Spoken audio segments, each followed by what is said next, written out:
We are Jeremy Podeswa. You got nominated this year for Game of Thrones. It's your first year working on the show. What was it like to hear you got nominated for that episode? What was it like? I have to say, I was kind of dumbstruck, to be completely honest. I was really surprised, especially because it was such a spectacular season and there were so many amazing episodes, especially Hard Home and the final episode.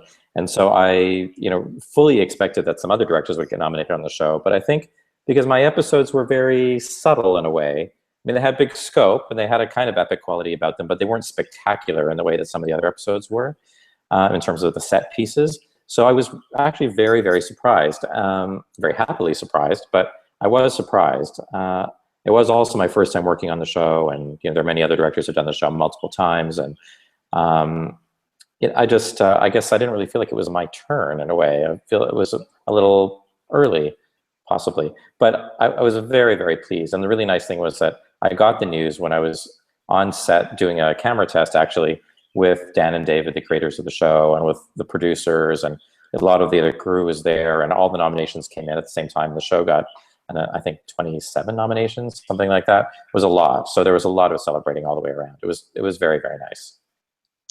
Yeah, and as you alluded to, you like to get nominated in this category. You don't just need to compete with other shows. You have to compete with your own show because there were 3 episodes submitted and you got in. And you now, 2 of you guys from you and David Nutter got into the directing category for Game of Thrones. And is this a bit scary for you? Because the last time you were nominated for Best Directing at the Emmys, you were nominated for Boardwalk Empire alongside another Boardwalk Empire episode, and you got beaten by your own show. Are you worried lightning's going to strike twice again and you're going to be beaten by your own show again? Well, the last time I have to say I was beaten, not just by my own show, but by Martin Scorsese, who directed the pilot. So, I don't feel like I was beaten. I mean, I would have just given it to him, even if I had won it. He's such a genius and he created the whole look of the show. So of course he should have won it. So there was never even a question in my mind. This year, I mean, the nice thing actually is that David Nutter and I have actually been co-nominated before as well for The Pacific, which was shot in Australia. And in fact, we co-directed the same episode. He started an episode and then had to leave midway through, and I completed it, and we got nominated for that as well. So David Nutter and I are kind of like, we're sort of bonded in this weird way through the Emmys, which is really nice. And as soon as I heard the news, David wasn't actually here in Belfast. He was back in LA. I sent him a note right away just saying it's so great to be nominated with him again. And I do feel that way. And also Tim Van Patten, who's nominated for Boardwalk Empire, is a very good friend of mine. And Leslie Linka Glatter, who's nominated for Homeland, I know really well. So in fact, it's actually kind of great. I'm so happy to be in their company, and I'm happy if any of us wins. It's great. It's very cool all the way around. Now, brace yourself, Jeremy. Jon Snow questions are coming, but let's first talk about the actual episode you got nominated for. As you said, it wasn't one of the big epic battle episodes that you might expect to break in to this category. What particular moments in that episode are you most proud of? I think there are a few. From the kind of spectacle perspective, and one of the things that I'm really proud of is the House of Black and White Hall of Faces, which is a set that we established in this episode. And I had a lot to do with the design of that and how it was going to be conceived and shot. And I really feel happy with the way that turned out. And I know that the producers of the show are really happy with it too. And, it needed to have a kind of really magical, otherworldly quality to it. And it was a real kind of puzzle to sort of figure out exactly, what this would look like, how it would be staged, what the faces would look like, how they would be lit, how Arya would enter this world, how we discover it through her eyes. So that's something I'm really pleased with. And it ended up being a very important storytelling beat in the show. I'm also really happy with a lot of, smaller things. I mean, there's scenes between Cersei and Olenna that just have like so much bite and spark to them, and scenes with Jorah and Tyrion, and of course there's Sansa's wedding, which is spectacular in a different way, in a very sinister way. But that was something I'm also very proud of in terms of the way it was conceived and the way that it all came together, creating this, a kind of series of scenes actually with Sansa where, she's a very strong woman and she's entered into this situation that she thinks she can handle, and finds out, over the course of time with a very chilling scene with Miranda when she's being bathed by the firelight, and then through the wedding, and then what happens after the wedding, that it's a situation she actually cannot really control, and she's in deeper than she thinks she's going to be. And I think from a dramatic point of view, those things are very, very strong.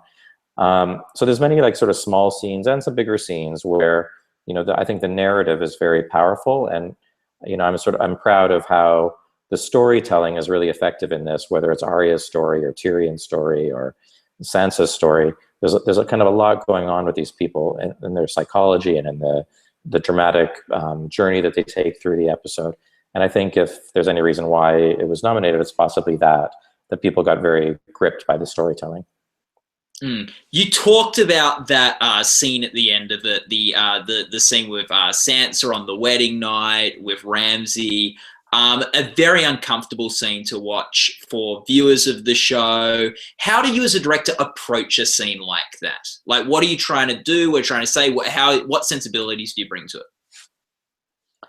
I think, whatever I can bring to it just has to deal with a certain sensitivity, I would say, in dealing with the actors and on the set, working on the scene, but also, trying to kind of understand how viewers are going to receive it. I mean, we always knew from an audience point of view, it was a very difficult scene because the audience of the show has really grown up with Sansa, and there's a lot of investment in her. And Sophie's a beautiful actress, and we've really seen her like physically grow through the show. She was really a child when the show started, and so I think there's a great deal of sensitivity around her and around her characterization and around the character of Sansa. So we knew it was going to be a very difficult, challenging scene, and so the thing was really just to treat it as sensitively as we possibly could, and that's what we tried to do. With that scene, it's obviously from what I understand, and I haven't read the books, that doesn't happen to that character in the books of the series. How do you deal as a director with when there's such this fan base and these books that it's based on, when you sort of have to make departures and adapt things that are different to the books? I guess especially when it involves something like violence and rape and sort of sexualized, like, do you feel like that's a risk the show takes when they make decisions like that? Well, I think that's really a writer decision in terms of how they deal with disparities from the book or divergences from the book. They're actually approaching things now with season 6 for the first time that there is no precedent. Right now in season 6, what we're shooting currently, it's not based on anything in the book. It's only based on discussions that the writers have had with George Martin. Because the series has now surpassed the books in terms of what's available and what's been written. So the writers have been diverging off the books already from the last couple of seasons, knowing full well that they have to take the story somewhere beyond the books. And so they've been laying track for that to happen. And I think this is going to be a very interesting season because season 6, the audience knows, is the first time that there is no book that it's based upon. And so that it'll be a sort of moot point in terms of divergences because the entire thing is new. And I think the audience is going to be very curious and very excited to see where the writers go. And in my opinion, they've done a brilliant job of extending the storyline and taking it somewhere really exciting. The season 6 is really, really strong. I think the fans are going to love it. But there is certainly going to be a huge amount of anticipation and questioning about what that's going to mean. Yeah, sort of like a bit of a role reversal where, like, for years the people who've been reading the books have had to sit on spoilers and sort of like, some people going, oh, I'm not going to read the books, I want to watch the TV show first. And now it's going to be a flip where some of the book fans might go, oh, do I wait for the next book to come out, or do I watch the show, or do it's going to be very interesting to see. With that episode you did, and with that stuff with Sansa, did you get much of a reaction from fans or read much of what people were saying online? Because it was a bit of a polarizing moment. Yeah, I think it did create a very interesting and really valid discussion. But I think, I think we all stand by the show, and I think it's great to have the dialogue. It's very important, I think, to get the fan reaction and critical reaction. And everybody takes it all very seriously. So, yeah, I mean, it was interesting to kind of just follow all that. But I think, we're all just trying to make a great show and be as sensitive as we can to it. And, definitely the dialogue is heard. There was a great line. It doesn't just apply to your episode, but like, there's a great line in episode 9 of the series where Tyrion, of this most recent season, where Tyrion goes, "There's always been enough death in this world for my liking. I don't want to spend my leisure time doing it," or something along those lines. And it's so interesting that he would say that on a show that has so much death and violence and rape and things like that. Was that sort of line, do you think, when you watch that, do you think that's making sort of some lot of tongue-in-cheek meta commentary on the show and what it depicts and the audience and stuff like that? Or is that just completely relating to Daenerys in the fighting pits?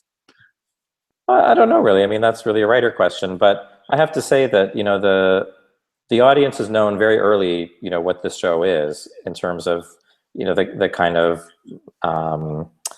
you know, challenging material that's in there. And I think, you know, it's interesting because what the show does very effectively is kind of take the audience on these journeys with characters where their allegiances and feelings about them are shifting constantly. You know, it's interesting, like with Jaime Lannister, for example, in the very first episode, he kicks Bran out of a window, you know, paralyzing him for life. And now I would wager that most fans of the show love Jaime Lannister. You know, a lot of the characters have done terrible things. Tyrion killed his father.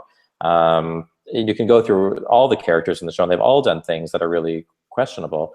Cersei has done some unbelievably terrible things, and I think after the Walk of Shame last season, people have a lot of sympathy for her. And I think what's amazing about the show is that it really deals with the complexity of human nature and with it forces the audience to kind of look at people in a really complex way. And you know, this show, I think one of its great strengths is that there is not a lot of black and white. I mean, everything is gray in this show. People are very complicated. They do horrible things. They do great things. They do honorable things. They do things that are very challenging for viewers.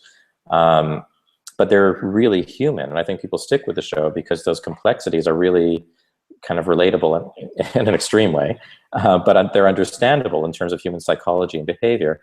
And so, you know, I do find it interesting when that, you know, from the very beginning, there has been this kind of a strong role of violence in the show and how characters participate in it, but then how we grow with those characters and see that, you know, the violence informs the show and informs these characters because that's part of this brutal world that they live in. But it's not easy to write people off solely because of things that they do, because they can turn around and become characters who are very noble in other ways. You're dealing in a very extreme world here where it's almost, you know, it's not a medieval world per se, but it has a lot of elements of a medieval world. And, you know, it's a tough, brutal time.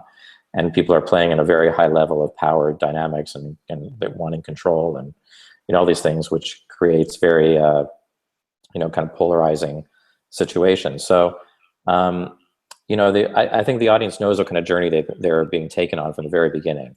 And so far they've been sticking with it. And I think it's because underneath all of that, underneath all the brutality and violence and challenging scenes for people to watch, there is a kind of a really deep understanding of human behavior and of psychology and complexity. And I think the show quite brilliantly sort of navigates all that stuff really, really well. I think quicker turn example wise that there may be a Khal Drogo who sort of in the pilot episode was portrayed as such a violent sort of figure, but by the time he dies, which is towards the end of the first season, so in less than a season, like it's a really sad moment when he dies and you feel really sorry for Daenerys and things like that. So, you know, even from season one, you had those very quick turnarounds in terms of behaviors and audience response and like a Jaime may have taken 2 or 3 seasons before people to warm to till the Bran or after the Bran incident. But yeah, with what you had like some great moments also in the Kill the Boy episode where you really got to have a lot of fun with Tyrion and Jorah on the boat and you're going through Valyria and things like that. What is it like as a director, like getting to sort of ping pong all over these different characters and almost like different shows from one another? Yeah, it's fascinating to work on because it is sometimes like you're working on 10 different shows. And that is, I think, for the audience, one of the great things watching the show, because you do get to inhabit all these different worlds. It's not like, you know, for an entire episode, you're dealing with a courtroom drama or a police, you know, procedural or whatever. This is the kind of complete antithesis of that. where we're shooting in multiple countries. The show has a kind of breadth and scope that really no other show can afford to provide in a way. But also it's ambitious even for itself. Like it's, Game of Thrones, every season they're trying to kind of top what they've done before and offer new worlds and show new things and find new locations that are spectacular. And so it's really special that way. And when you're directing it, you do feel that, I feel like I'm making many different movies at the same time. There's a Tyrion and Jorah movie. There's the Arya movie. There's the Cersei movie. There's, the Dorne movie. There's all these different worlds, and it's really fun to do because you get to do all these contrasting things, and somehow it all sort of fits together into a kind of unified, holistic whole. But sometimes when you're doing it, you wonder how it all is going to fit together. It's just the precedent of the show. That it always works. So somehow it's going to all kind of come together. But this season as well, I'm like, we're shooting in Spain, we're shooting in Belfast. I'm shooting in 4 different locations in Spain, and 4 very different kind of locales.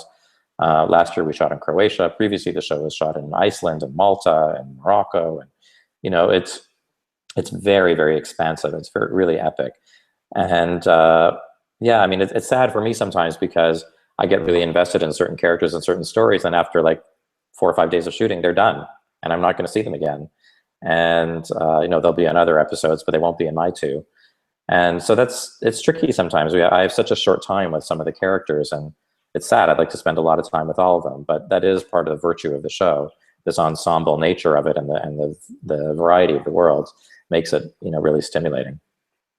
It sounds like in some ways like a scheduling nightmare, having to like work out Game of Thrones with all these different and it must be so exciting to go everywhere. And like part of this thing today, like, oh, why don't they just have like a different director for each of the locations to do just like all those locations? Because it must be so hard, like when you've got like, well, Arya's only in every 2nd episode this season, so like, we've got to shoot all those bits back to back. Like, I don't know how it works. I never directed a television show before, and definitely not one of that breadth. But like, what is it really hard to keep on top of all the balls that are in the air with this show as a director, and sort of like to schedule, like, because it's not like you've just got it's not like just a Peter Jackson figure who's in charge of all the episodes and all the scenes, and like it's like or was it like you do some of Arya's scenes and someone else will come in and do some of Arya's scenes, and you got to pop up to Belfast, and like, how does that, like, what is the biggest challenge with that for you as a director? Well, there are many challenges in this, but the main thing is to realize that you're part of a much bigger whole. And so it's, in most shows you come in, you do your work in a concentrated period of time, and then you leave. In this show, you really can't do that because you're working around all the actors' schedules. They're flying all over the place, and all the other directors' schedules. So right now, all 5 directors are in Belfast now working. We're all doing parts of the show. And, I'll do like a few scenes with one character, and then other directors will do their scenes with that character, and then other directors will do their scenes with that character. And then I go to Spain and I'll do my bits with those characters. Then they'll come to Spain and do their bits with those characters. So it's, I'm doing the first 2 episodes of the new season. So I'm the most concentrated of all of the directors this season, but I'm still spread out between, it's probably almost 4 months of shooting, doing 2 episodes. I have 5 or 6 solid weeks in Belfast, and I'm like in Spain for a couple of days, and I have a week off, and I'm back in Belfast for a couple of days, and I'm off for 2 weeks, then I'm back to Spain.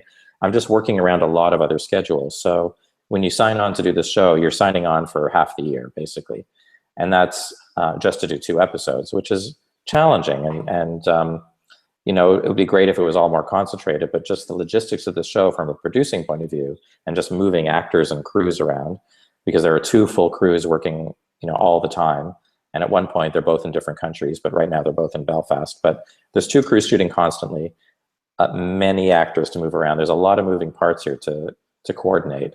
And as you know, this is not a simple show. So when you're moving things around, you're not just moving a few actors and a few crew, you're moving around hundreds of people, massive sets, stunt sequences, visual effects things, things that are really complicated that need a lot of time to figure out. So all that stuff has to be kind of put into the schedule so that it can be coordinated in a way that's efficient, and get the show on the air when it needs to get on the air next April. So it's a very, very complex production. And as a director, my job is just to kind of like keep all the balls afloat along with all the other directors, not make sure that there's no cock up, so that if any apple falls off the apple cart, the whole thing can just fall apart. So you just want to make sure that you're kind of holding your end up so that the whole thing just kind of stays, the boat stays afloat, essentially. So that's the challenge, is like to stay on track, to stay on that schedule, make sure that all the elements are kind of stay in the coordination that they need to stay in. And then the other challenge is to do a great job. So, it's not just a matter of doing it, it's a matter of doing it at the standard that the show is used to. So that's, it's definitely a challenge, but it's an exciting one. I like it. Now, you said like sometimes it can feel like you've got the sort of the Arya and Bravos movie, the Tyrion and Jorah on the road movie, the Daenerys and Marine movie, like all these different movies you've got. What's your favorite movie to direct in the Game of Thrones universe? That's like asking someone to like pick their favorite child. Can't really do that. Everyone's got a favorite child. Do they? That's a horrible thing to say. You're supposed to love your children equally. I was assumed I was the favorite. I really enjoy them all. And, it sounds very Pollyannish when I say this and everyone goes, yeah. But the truth is that it's really one of the nicest casts I've ever worked with. And people are lovely all the way around. And I'm always happy. My saddest thing is leaving them. Whenever I finish any of the stories, it's like, oh, I'm done with that person. I'm not going to work with them again. That's kind of a drag. But then the nice thing is, oh, well, then I get to work with that person, and that's cool. So, it's a different experience than doing other kinds of shows. It is a really big, sprawling cast of all really good actors, and the writers write such cool stuff for them. There's always something interesting going on. So it's hard to pick like what's my favorite storyline or what's my favorite character. I know like it was fun to do certain things. I would say like, the Loris's trial was really fun because I had Jonathan Pryce and Diana Rigg and Lena Headey and had all and Natalie Dormer. You had all these people in one scene, and it was really big, juicy acting, scene. So that was like super fun to do. You're working with these amazing actors doing, a really fun scene. And then other times doing like the Sand Snakes in the Water Garden is really fun. You're in the Alcazar in Seville, which is one of those beautiful locations, and you're having a fun time doing all that stuff. Or could be Arya in the Hall of Faces, which is exciting to establish a new set, and it's great to work with her. Maisie's so amazing. She's an incredible actor. I don't know. I don't know what to tell you. It's like, it's a hard one to pick. If you could pick any character to go on the Iron Throne, who would you pick? Oh my God, don't even ask me. I'm curious myself where this is all heading. So, I mean, the one great thing about season 6 and what I'm sure what is going to happen after is that and it started in the last season, where characters who were never together are now coming together.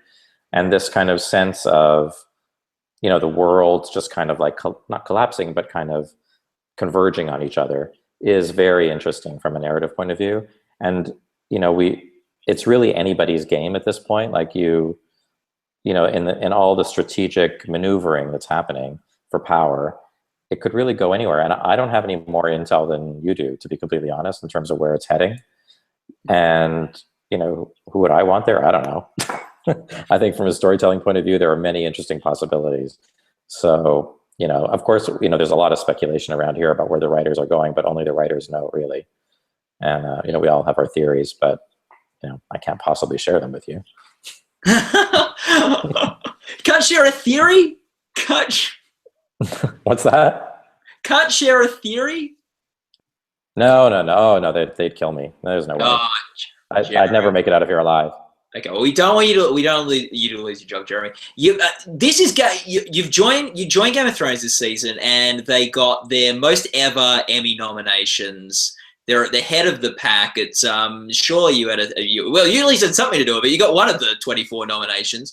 And with Breaking Bad, which was last year's winner, not coming back this year, finishing, there is sort of like, there's no winner from last year to come back and take it again. It looks like there's a chance the stars might be aligning for Game of Thrones to win that Best Drama Series award. Mad Men's got a good chance too. It's by no means the race isn't over. But what would that mean for Game of Thrones to win Best Drama Series of the Emmys?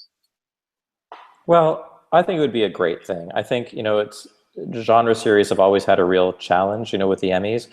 But I think there's been an interesting thing with this show. I mean, I can only speak to my own, kind of anecdotal observation of things, but it really seems to me that the show has hit a different level of popularity and connection with the audience than, I mean, it's always been popular from the get-go, but I feel like this season, something really took off.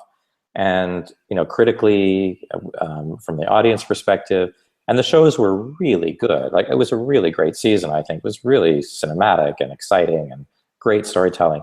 And I think that people are finally kind of seeing this as just a really great show on the level of all the other great shows that are out there. And there is some real stiff competition, in terms of the TV landscape. There's so many really excellent shows being produced right now. But I think people are really kind of, they're not pigeonholing the show anymore. Like, I really feel like it's crossed a line or something in terms of the public perception of the show. It's really just being perceived as one of the great shows on television. And it's not being limited by the kind of show that it is. I think people are seeing that there's still great acting and great writing and great directing and, all the things that make a show great. So I think it has transcended itself in an interesting way. And I do think it has a real shot at everything. And I think just the number of nominations is a real indication of that it has a kind of legitimacy and credibility, which I think it always deserved, but didn't necessarily always get. But I think now it feels like there has been a kind of sea change, and that there is, interestingly, in its fifth season, it's like been on the air for a long time, but in its fifth season, somehow it's all coming together, and people are really giving it the respect it deserves, and it has always deserved, really.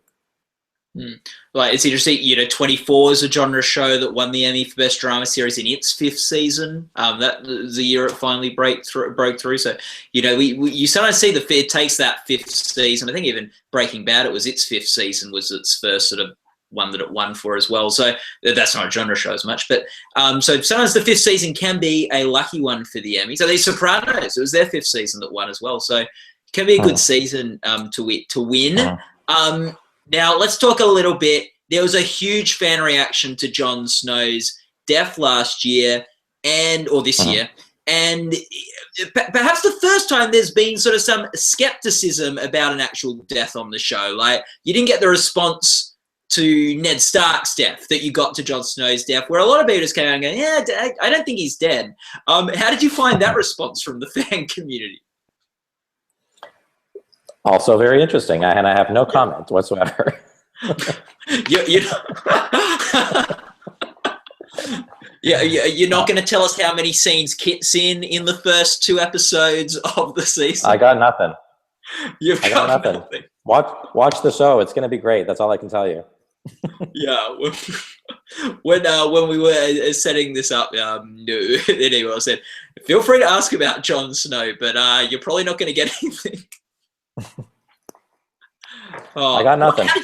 How did you find that death scene and the way to end the fifth season? So not talking about what happens in season 6, but what impact do you think that had on the show, the death of Jon Snow?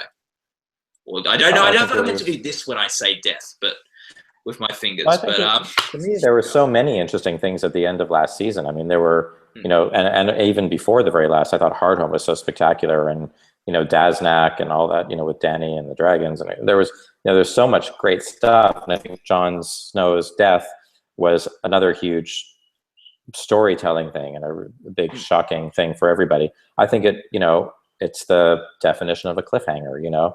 I think it's, where does the story go from here? I think the audience is dying to know, and I think that's great. I mean, there will be a huge anticipation for the beginning of season 6, so that makes me very excited.